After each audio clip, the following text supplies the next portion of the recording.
entire world is gradually turning into a concrete jungle. But in an effort to stop this relentless decay, one person attempted to bring the forest right into an urban home. Closer to greenery and a natural setting, Kiran Sareen has succeeded in bettering her immediate environment. I like to be with nature, and being on the second floor, that was the best way to do it. And here you'll be surprised, I've got squirrels, I get birds, and you name it. I've got some beautiful exotic birds coming here. So, and I think you're very much in, even earthworms for that matter. You'll be surprised, when it rains, you have earthworms also coming out. By profession, she is a French interpreter, and by choice, a housewife.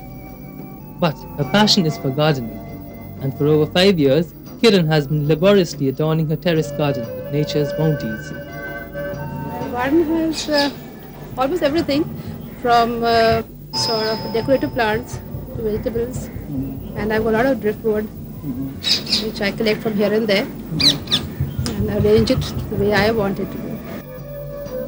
As terrace gardens and indoor plants gain popularity, and more people like Kiran get lured by the magic of nature's endowments, one thing emerges as the ultimate winner, and that is nature.